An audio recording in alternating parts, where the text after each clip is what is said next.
फौजी साहब बहुत शुक्रिया। फौजी साहब, ज़ाहिर है बहुत ज़्यादा कन्फ्यूजन पाई गई, जो बयानात मुसलसल आते रहे 3-4 दिन में, मगर आज जो फैसले हुए हैं वो एक कैटेगोरिकली क्या है? हुकूमत मुज़ाकरात करेगी इनसे या फिर एक्शन लेने का फैसला किया गया है क्योंकि वो मान नहीं रहे हैं? क्या एग्जैक्टली फैसला है? ये एक मुश्किल सूरत हाल है। मुश्किल सूरत हाल इसलिए है कि रियासत का ये मानना होगा और हमारी कोशिश ये होगी कि आखिर वक्त तक ये कोशिश हो कि खून ना बहे और सड़कों के ऊपर जो तशद्दुद है या मारकूट है या लड़ाई है वो ना हो।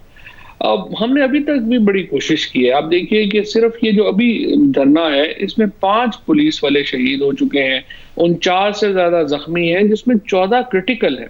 आपने आज भी जिस तरह से द न्यूज का फ्रंट पेज आपने देखा, आपका कलेजा बाहर को आता है जिस किस्म का जो इस वक्त एट्रोसिटीज हैं, जिस किस्म का जुल्म इन लोगों ने जो है वो किया पुलिस के साथ, लॉ इन्फोर्समेंट एजेंसीज के साथ। इसके बावजूद मैं बहुत सैल्यूट पेश करना चाहता हूं अपनी पुलिस को, लॉ इन्फोर्समेंट को। बहुत ही सब्र और तहम्मुल का मुजाहरा किया है उन्होंने अभी तक, और अभी तक जो है वो हम तशद्दुद का रास्ता इख्तियार नहीं करना चाहते, और ये जाहिर है कि हम अवॉइड करना चाहेंगे आखिर तक। अब इसके लिए 2 हिकमत अमलियाँ हैं। एक हिकमत अमली तो ये है कि आप मुज़ाकरात करते हैं, जो मुज़ाकरात आप 2 महीने से कर रहे हैं और आप कह रहे हैं, और मुज़ाकरात इस पे हो रहे हैं कि जी आप सड़कें खाली करें, वापस जाएं। और दूसरा जो बात है वो ये है कि हम ये कतई तौर के ऊपर एक हद से आगे मामला नहीं बढ़ने देंगे। अब ऑपरेशनल जो स्ट्रेटजी है वो तो ज़रा जो कमांडर्स हैं मौके के ऊपर वो उन्होंने तरतीब देनी है। अब हमने ये फैसला किया है कि किसी तौर के ऊपर भी इस मामले को कोशिश करेंगे अमन से हल हो, और नहीं होगा तो फिर जाहिर है कि हम अब कितनी देर तक इसको बर्दाश्त करेंगे। फौजी साहब, जब हल हो तो किस नोयत का हल हो? क्योंकि हमने माजी में देखा है, 2017 से ये लोग आ रहे हैं कि हर हुकूमत की कोशिश ये होती है कि एक दफ़ा ये वापस चले जाएं और उसके बाद ज़ाहिर है वो फिर आ जाते हैं। कल भी हमने जब वज़ीर दाखिला शेख रशीद साहब से पूछा कि क्या गारंटी है 7वीं दफ़ा नहीं आएंगे, उन्होंने कहा अब तो चले जाएं, हम उनसे यही कह रहे हैं आपने रास्ता देखा हुआ है फिर आ जाएं। तो वो फिर आ जाएंगे, और ये जो पुलिस के साथ वो कर रहे हैं, बिल्कुल आप ठीक कह रहे हैं कि कलेजा बाहर आता है जब ये सारी की सारी हम सूरत हाल देखते हैं, मगर उन्हें अब ये एतमाद हो गया है कि हम ये कर भी लेंगे और बच भी जाएंगे और फिर वापस आके दोबारा भी कर लेंगे और रियासत हमसे मुज़ाकरात कर लेगी। तो ये तो सॉल्यूशन ना हुआ कि वो घर चले जाएं और फिर वो वापस आ जाएं। बुनियादी जो समझिए कि जो हमारी खामी रही है हिस्ट्री में वो है ही ये कि जब चले जाते हैं तो उसके बाद हम हमारे जो इदारे हैं, हमारी जो मिनिस्ट्रीज हैं जिन्होंने इस ज़िम्न में काम करना होता है, वो फायर फाइटिंग में ही ज़्यादातर लगे रहते हैं। वो एक तवील मुद्दत पॉलिसीज हमारी बनती नहीं है, और उसकी वजह से ये लोग जो हैं ये दोबारा सियासत को इसको एक अखाड़ा बना देते हैं। अब मसला देखिए क्या है, और ये तो खैर एक यूनिक केस है। पाकिस्तान में कभी भी तारीख में इससे पहले कभी इस तरह से नहीं हुआ कि आप हजरत मोहम्मद मुस्तफ़ा सल्लल्लाहु अलैहि वसल्लम के ज़ात के ऊपर इस तरह की ब्लैटेंट पॉलिटिक्स करें।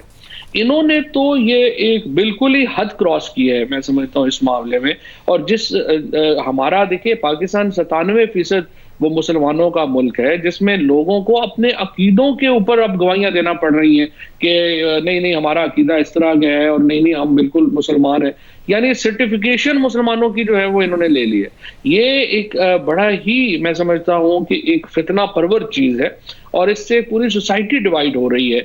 और देखिए इमरान खान के कोई हक में हो मुखालफ हो इसमें कोई शुबा नहीं। जिस तरह से प्राइम मिनिस्टर साहब ने जब से वो इक़्तिदार में आए हैं, उन्होंने जिस तरीके से सीरत नबी सल्लल्लाहु अलैहि वसल्लम के ऊपर रहमतुल लिल आलमीन के नाम को लेके जिस तरीके से उन्होंने जिस तरह से ये चीज को अडॉप्ट किया है, वो तो पाकिस्तान की तारीख में किसी और ने किया ही नहीं। लेकिन इसके बावजूद इन लोगों ने इसको नाम को बजाय इसके कि जो रहमतुल लिल आलमीन है और उनको मुतनाज़ा इस ये जो अकीदा है हमारा, इसके ही एक तनाज़े में डालने की कोशिश की है, जो मैं समझता हूँ बिल्कुल नाकाबिले कबूल है। और मैंने पहले भी ये कहा है कि उलमा को आगे बढ़ना चाहिए और अपना मौक़िफ़ जो है जो वो प्राइवेटली एक्सप्रेस कर रहे हैं उसको पब्लिकली एक्सप्रेस करना चाहिए। वैसे मगर जो रियासत की रिट है, ज़ाहिर अगर उलमा अपना मौक़िफ़ दे भी दें तो उसके बाद भी रियासत को तो अपनी रिट खुद इस्टेब्लिश करनी पड़ेगी। जैसे परसों जब आपने बात की तो और काबीना के इजलास की बात की तो साफ नज़र आया कि जी अब काबीना का फैसला है, और उससे पहले आपने हवाला भी दिया था कि जी आर्मी चीफ की भी मुलाकात हुई, DGI की भी मुलाकात हुई कि एक रियासत ने अब फैसला किया है कि रिट इस्टेब्लिश की जाएगी। ये एक अस्करियत पसंद तंजीम है, इनसे अस्करियत पसंद तंजीमों की तरह निपटा जाएगा। फिर आपने ट्वीट भी उसी तरीके से किए। है। मगर कल रात हमारे प्रोग्राम में शेख रशीद अहमद साहब ने कहा कि आपसे गलती हो गई होगी और आपके ब्याह पर उन्होंने माफी मांग ली और कहा हम उनकी फ्रांसीसी सफीर के अलावा सारी बातें मानने को तैयार है। तो वो गलती से आपने कह दी थी बात? मेरा नहीं ख्याल। शेख साहब का मीटिंग में जो मौक़िफ़ होता है वो बिल्कुल वही होता है जो कि हमने पब्लिकली लिया हुआ है। और आपको याद होगा कि जो इनको एक कालेदम तहरीक करार देने की जो समरी है वो तो खुद इंटीरियर मिनिस्ट्री की है। तो जाहिर है शेख साहब कैसे, हम कोई भी उसको, कैबिनेट का एक मुश्तरका फैसला है, कोई भी उससे पीछे कैसे हट सकता है। जाहिर है कि ये एक हमने उसको कालेदम जमात करार दे दिया है और उसके रिpercussions हैं। जब एक जमात को आप टेररिज्म एक्ट के तहत कालेदम करते हैं तो जाहिर है कि वो आप कंसिडर करते हैं कि वो एक अस्करियत पसंद जमात है, उससे आप पीछे कैसे हट सकते हैं। और दूसरी बात यह है कि जो उनका कंडक्ट है अभी तक, देखिए जिस तरह से मैंने आपको अर्ज किया, 11 अब तक इन फसादात में जो पहले, और अब 11 पुलिस वाले शहीद हो चुके हैं, 700 पहले जख्मी हुए थे, 49 अब जख्मी हुए हैं, 14 क्रिटिकल है। अब ये देखिए, ये जमात जो इस तरह का रवैया अख्तियार करेगी, आप उनको क्या कहेंगे? आप वो पॉलिटिशियन तो नहीं कहेंगे। जो इससे पहले एहतजाज तो सियासी जमातें भी करती हैं, एक बयानिया होता है, एक नैरेटिव होता है, एक बैकग्राउंड होता है, लेकिन इस तरह से तो तमाशे नहीं लगते जिस तरह से इन्होंने किया है। और दूसरा पेशाजेब, आप इसका भी एनालाइज करेंगे कि जो इनके मुतालबे हैं, मतलब वो क्या मुतालबे हैं, मुझे आप बताइए। उसमें अभी तक तो समझ ही नहीं आई कि वो चाहते क्या आखिर इस मुल्क में। अभी तक जो है, हमें साद रिजवी साहब को अगर रिहा करना है या नहीं करना है, हमारे यहाँ कानून है, हमारे यहाँ आइन है, इमरान खान को बादशाह तो नहीं है। तो जाहिर है कि ये मुतालबा हुकूमत से कैसे किया जा सकता है। इसी तरीके से जो अगर फ्रेंच एम्बेसडर का मामला था, उन्होंने कहा पार्लियामान में रखे, हमने पार्लियामेंट में रख दिया। अब पार्लियामान जो है वो उसके ऊपर कार्रवाई करिए। ये तो देखिए, आइडिया रखना हर एक का कोई हक है। कोई कहे फ्रांस से ताल्लुकात होने चाहिए, नहीं होने चाहिए। आप डंडा लेके रियासत को कह नहीं सकते कि आप इस तरह से करेंगे। इस तरह तो फिर पूरी, और फिर आप पूरी दुनिया, जब भी हम फैटअप से बाहर आ रहे होते हैं, कुछ इकोनॉमी में थोड़ी बेहतरी आ रही होती है, कोई ना कोई इस तरह का तमाशे शुरू हो जाता है, फिर हम पूरी दुनिया की नजरों में आ जाते हैं। So it's a very very unfortunate and complex situation. और इसके ऊपर हर सिर्फ हुकूमत ही का नहीं है, हर तबका फिक्र को अपना किरदार अदा करना। मतलब मगर आपने कहा कि जो उनके मुतालबात हैं, अब कल तक भी शेख रशीद साहब कह रहे हैं कि उनके तमाम, अगर वो वापस चले जाएं तो तमाम मुतालबात मानने को तैयार हैं सिवाय फ्रांसीसी सफ़ीर वाला मुतालबा। अब उन मुतालबात में तो ये शामिल है कि साद रिजवी को रिहा करो, कलअदम करने का फैसला वापस लो। तो अभी आप कह रहे हैं कि हम नहीं कर सकते, ये तो अदालतों का काम है, मगर शेख रशीद साहब तो ये कमिटमेंट बार बार दे रहे हैं कि जी इसके अलावा बाकी सारे मुतालबात आपके मानने को तैयार है, आप वापस जाएं। एक्सप्लेन कर देता हूँ। शेख रशीद साहब हों, वजीर आजम साहब हों, मैं हूँ, या और भी कोई काबीना का फर्द हो, हम मोनार्की में नहीं है। यहाँ पे कॉन्स्टिट्यूशन है, पाकिस्तान का कानून है, उसके मुताबिक चीजें आगे बढ़नी है। हम ऐलान जो है वो अदालत बन के, हम ये तो नहीं है कि अदालत भी हम है और एडमिनिस्ट्रेशन भी हम है और सब हम है। हम कोई, या कोई इसमें मुल्क में मार्शल लॉ तो नाफिज नहीं है कि जहाँ पे प्रोक्लेमेशंस के जरिए चीजें चलती हों। शेख रशीद साहब हों, मैं हूँ, हमने आइन और कानून के दायरे में रहकर ही कोई बात करनी है और कमिटमेंट करनी है, उससे बाहर तो हम नहीं कर सकते। और जो कोई इस पे बिलीव भी करेगा या बात भी करेगा कि आइन और कानून से बालातर होकर हम बात करेंगे, वो फिर जाहिर है बाद में आप पूरी भी नहीं कर सकते। अच्छा, और जो आप बात कर रहे हैं इसको समझा जाए कि ये अब इंडिविजुअल आरा नहीं है, क्योंकि कल के बाद ये कन्फ्यूजन हो गई है कि इंडिविजुअल राय तो नहीं आ रही होती है, आप हुकूमती बात कर रहे हैं और ये हुकूमत का बयानिया है कि साद रिजवी को हम हुकूमत के तौर पर मुआहदे के तहत नहीं रिहा कर सकते, कलअदम जमात करने का फैसला हम नहीं इस तरीके से वापस ले लेंगे अगर ये वापस चले भी जाए अपने घरों को। इस वक्त तो बातचीत सिर्फ ये हो रही है ना कि ये लोग घरों को वापस चले जाए। उसके बाद अगले मरहले में बातचीत होगी और वो देखेंगे कि हम क्या हम कर सकते हैं, क्या नहीं कर सकते हैं। और दोबारा जस्ट टू एक्सप्लेन, हम जो भी काम करेंगे वो अपने ज़ाब्ता कार में आइन और कानून के दायरे में रह के कर सकते हैं। आइन और कानून से बाहर जाने का हमारे पास इख्तियार ही नहीं। और फाची साहब, इसका परमानेंट सॉल्यूशन के लिए क्या कर रहे हैं? क्योंकि आज बहुत ही आला सतही इजलास था, चले गए वापस, फिर नहीं आएंगे, इसके लिए क्या होगा? क्योंकि यही स्ट्रेटजी आज तक हुकूमतों की नजर आई है पिछले 4 साल में कि बस चले जाएं, वो फिर कोई नया इशू पकड़ के आ जाते हैं, फिर आ जाएंगे। ये जो आप कर रहे हैं, पहले भी देखिए बड़ी एक दफा बात हुई और स्ट्रेटजी हुई कि जी इस तरह से हमने नेशनल एक्शन प्लान हमने बनाया, हमने कहा कि हम लोग जो इंडिविजुअल ग्रुप्स हैं उनको हम मुसल्ला नहीं होने देंगे, हम नहीं करेंगे। बट अनफॉर्चुनेटली हमारा जो एक मेजर प्रॉब्लम है वो ये है कि हमारे इदारे कई बैठे हुए हैं। मसलन अगर आप ब्रिटिश एरा के रूरल जो हमारी एडमिनिस्ट्रेशन थी उसके 3 बड़े ऑफिसेज थे, वो नंबरदार था, चौकीदार था, थानेदार था, ये मुकामी ऑफिसेज थे। हमने वो इदारे बैठ गए हैं, अब उनका पता ही नहीं है कि वो कहाँ पे हैं। उसके बाद जो असिस्टेंट कमिश्नर्स हैं, मैजिस्ट्रेसी का सिस्टम है, वो बैठ गया हुआ है। उसकी वजह से हमारी जो एक रियासत का एक कंट्रोल होना चाहिए, लोकल कंट्रोल होना चाहिए, वो बड़ा मुतासर है। रही सही कसर 18वीं तरमीम में आके जो है पूरी हो गई है, उसकी कोई सिरा ही नहीं मिलता कि किसने क्या करना है, किसकी क्या जिम्मेदारी है। सो ये हमारी कॉम्प्लेक्सिटीज है सिस्टम की। और आपको मालूम है कि मैं तो बहुत अरसे से ये बात बार बार कहता रहा हूं कि हमें बड़े रिफॉर्म्स की तरफ बढ़ना चाहिए। यहाँ पर जो पॉलिटिशियंस भी हैं हमारे, उनको भी अपने कदमों से आगे की सोचनी चाहिए और एक निज़ाम के ऊपर हमें ज़रूरत है कि उसकी तरफ हम बढ़े। लेकिन असल बात यही है कि ये लोग जब वापस चले जाएंगे तो क्या सबूत है कि कोई और नहीं खड़ा हो जाएगा। सो जब तक रियासत अपनी रिट को, अपनी जो अथॉरिटी है उसको इसी तरह से रिसीड होने की इजाज़त देती रहेगी, इस तरह के ग्रुप्स जो हैं वो सामने आते रहेंगे और हमें और मुल्क को ये नुकसान होता रहेगा। फैसल साहब, तो जो कलअदम करार दिया गया था जब, और आप दुरुस्त कह रहे हैं मिनिस्ट्री की तरफ से ये मामला हुआ, तो कहा था उन्होंने कि अब हम रेफरेंस भेजेंगे और इनकी तहलील की तरफ जाएंगे, मगर वो मामला हुआ नहीं, तहलील की तरफ नहीं गए, सुप्रीम कोर्ट में रेफरेंस भी नहीं भेजा गया, इसलिए वो आज भी इलेक्शन लड़ लेते हैं। तो अब कम से कम रियासत आगे बढ़ेगी या नहीं बढ़ेगी हुकूमत? सही है, ये पंजाब हुकूमत ने रेफरेंस भेजना है और पंजाब हुकूमत में से मेरी भी बात हुई थी और हमने यही तय किया था कि ये रेफरेंस जो है वो जल्द अज जल्द जाना चाहिए। लेकिन वो कुछ वजूहात की बिना के ऊपर वो कुछ जो है वो डिले हुआ। और थोड़ा सा मैं यहाँ पे ये भी शाजिब कहना चाहता हूँ कि ये देखिए, हर बात हुकूमत का एक अपना काम है, बाकी इदारों का भी तो कुछ फर्ज है ना। अब आप देखिए, पीपल्स पार्टी, नून लीग और पीटीआई के खिलाफ फॉरेन फंडिंग की इलेक्शन कमीशन तहकीकात कर रहा है, लेकिन तरीके लब्बैक की फंडिंग कहां से आ रही है? क्या इलेक्शन कमीशन का ये फर्ज नहीं है देखना कि जिस तरीके से वो रजिस्टर हुई कि एक शनाख्ती कार्ड जो पाकिस्तान का रहायशी भी नहीं है, दुबई या कहीं पे बैठा हुआ बंदा, उसके आके जो है वो पार्टी रजिस्टर करा ली, उसकी फंडिंग की तहकीकात क्यों नहीं इलेक्शन कमीशन कर रहा? इलेक्शन कमीशन ने ये जो अभी इनको इलेक्शन लड़ने की इजाजत दी है लाहौर में या कहीं, वो नहीं देख रहे कि तरीके लब्बैक क्या कर रही है, वो नहीं देख रहे कि इसमें जो है वो क्या हुआ। तो हर इदारे को अपना रोल अदा करना चाहिए।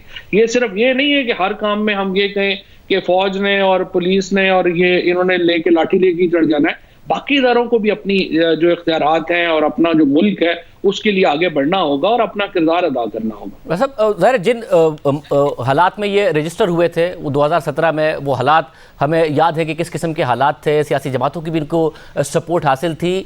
अब जो हालात हैं उसमें ज़ाहिर आपके खिलाफ केस चल रहा है फंडिंग का, वो नून लीग गई है पीपल्स पार्टी के खिलाफ और नून लीग के खिलाफ आप गए हैं, तो क्या इनके खिलाफ हुकूमत जाएगी इलेक्शन कमीशन में पिटीशन लेके और सुप्रीम कोर्ट में भी रेफरेंस भेजा जाएगा? अब ये मंतक की अंजाम तक इस बात को पहुंचाया जाएगा, क्योंकि फिर मुज़ाकरात के तहत ऐसा ना हो ये मामला फिर पीछे रह जाए, क्योंकि 14 अप्रैल को अनाउंस किया था शेख रशीद साहब ने कि पाबंदी लगेगी और करारदाद नहीं आएगी, और 20 अप्रैल को उन्हीं के साथ बैठ के मुज़ाकरात करके असेंबली में करारदाद ले आए थे। में तो शायद प्रॉब्लम नहीं है ना, मुज़ाकरात तो आप टीटीपी के साथ भी कर रहे हैं, आपने मुआहदे तो तरीके तालिबान पाकिस्तान के साथ भी किए हुए हैं और जो एक इंटरनेशनली डिक्लेयर्ड जो है वो टेररिस्ट ऑर्गेनाइजेशन है। मुज़ाकरात तो आप करते हैं इसलिए कि एक अमन बहाल करना होता है, आपने ऑर्डर जो है वो लेके आना होता है, लेकिन उससे कोई ये नहीं है कि उनकी वो हैयत या नौयत तो तब्दील नहीं हो जाती। मुज़ाकरात करने में तो प्रॉब्लम नहीं है। प्रॉब्लम जो है, जिस तरीके से आपने पहली तरफ जो इशारा किया, एक कम्प्रिहेंसिव स्ट्रेटजी की जरूरत है और मेरी नज़र में हुकूमत के साथ बाकी इदारों का भी उतना ही फर्ज है कि वो अपना रोल अदा करें। हर चीज जो है, अब मसलन उलमाए कराम का अपना रोल है, मीडिया का अपना रोल है, इलेक्शन कमीशन का अपना रोल है, अदालतों का अपना रोल है। ये तमाम इदारों को, ये मुल्क जो है वो सिर्फ कोई फेडरल कैबिनेट के लोगों का तो नहीं है ना, मुल्क तो जो 22 करोड़ लोग हैं उनका है और ये मुल्क का मसला है, रियासत का मसला है, ये किसी इंडिविजुअल का, इमरान खान का जाती मसला तो नहीं है। इमरान खान ने तो आज भी ये कहा कि देखिए मैं कोई अपनी हुकूमत की बात नहीं कर रहा है, मैं पाकिस्तान के लिए ये समझता हूं कि ये जिस तरीके से ये मामला चल रहे हैं ये पाकिस्तान के जो है इसका शदीद नुकसान पहुंचेगा। सो वज़ीर आज़म अपनी जात का नहीं सोच रहे, ये कैबिनेट अपनी जात का नहीं सोच रही, मुल्क का सोच रही है। इस तरह से बाकी इदारों को भी मुल्क का सोचना चाहिए। साहब, और मुज़ाकरात बिल्कुल आप जैसे कह रहे हैं कि हमने कलअदम तंजीमों के साथ किए हैं, मगर मुज़ाकरात के नतीजे में अगर रियासत सरेंडर करे उसमें मसला है, जिससे इनकी हमेशा जीत हुई है। पहले वज़ीर कानून का पहली दफ़ा इस्तीफ़ा लेके चले गए थे, फिर ये जो आपके लिए एक मुआहदा मसला बना 16 नवंबर 2020 को, उसमें असल में हुकूमत ने कमिट कर लिया कि हुकूमत फ्रांस के सफ़ीर को 2 से 3 माह के अरसे के अंदर पार्लियामेंट से फैसला साजी के जरिए मुल्क बदर करेगी। ये सरेंडर है। फिर 20 अप्रैल को इस सरेंडर के तहत अग्रीमेंट कर लिया शेख रशीद साहब ने कि हाँ पार्लियामेंट में करारदाद लेके जाएंगे, जो कि लेके गए, जिसकी वजह से ये ताकतवर तरीन होते चले गए। लेकिन हुकूमत ने एक और उस मुआहदे की जो अहम शर्त थी वो ये थी कि ये एहतजाज नहीं करेंगे, ये वापस जाएंगे। उन्होंने तो अपने हिस्से का मुआहदा कभी पूरा ही नहीं किया। हमने तो जो मुआहदा था, जो ये कह रहे हैं पार्लियामेंट में लेके जाए, तो पार्लियामेंट में लेके तो चले गए। पार्लियामेंट अपना फैसला जो है वो खुद करेगी, आप उसको डंडे के जोर पे तो नहीं करा सकते। अभी प्रॉब्लम यह है कि देखिए एक सिचुएशन बन जाती है ना, आप 5-6 हजार बंदा जो है वो जमा हो गया, अब उस 5-6 हजार बंदे को जो है वो आगे आपके ऊपर आके हमले कर रहा है, हमारी अमलाक जला रहा है, पुलिस वालों को शहीद कर रहा है, लॉ एनफोर्समेंट एजेंसी। अब आप आगे से रिएक्ट करेंगे तो जाहिर है आप फोर्स यूज करेंगे, वहां पे लोग जो है वो मर जाएंगे। तो वो मर जाएंगे तो फिर जो है हुकूमत के ऊपर आ जाएगा कि ये क्या हुआ, लाल मस्जिद आपके सामने। प्रॉब्लम यहाँ पे आ जाता है कि हुकूमत ये चाहती है कि आखिरी हद तक वायलेंस जो है वो अवॉइड हो, ताकि एक जो है वो सेंटिटी बरकरार रहे। लेकिन अल्टीमेटली अगर आप इतना ही ग्रुप जिस तरीके से ये समझ रहे हैं, अगर आप बिल्कुल ही समझेंगे कि नहीं हुकूमत की तो कोई हैसियत औकात ही नहीं है, तो फिर रिएक्ट होगा, और फिर रिएक्शन होगा, उसके बाद फिर देखेंगे, फिर तो एक रिएक्शन है तो फिर रिएक्शन है। साहब, और ये मुझे बताइएगा कि जो 16 नवंबर 2020 का मुआहदा है, जिस पर उस वक्त के वजीर दाखिला ब्रिगेडियर एजाज शाकिर और पीर नूरुल हक कादरी के दस्तखत हैं, ये क्या वज़ीर आज़म को बताए बगैर हो गए थे? क्योंकि उस वक्त आप भी काबीना का हिस्सा थे। फैसल वाउडा साहब कह रहे हैं मैं काबीना का हिस्सा था, वज़ीर आज़म को बताए बगैर इन्होंने सारा काम कर दिया था। देखिए वज़ीर आज़म की मर्जी के बगैर नहीं होते, और वज़ीर आज़म जाहिर है कि वो उसको अगर मुआहदा उनकी मर्जी के बगैर होता तो वो उसको डिसमिस कर देते हैं। लेकिन जो मुआहदा था उसमें तो अमल दरामद भी हो गया। मैंने उस मुआहदे में क्या था कि आप पार्लियामेंट में लेके जाएंगे मामला, हम पार्लियामेंट में ले गए।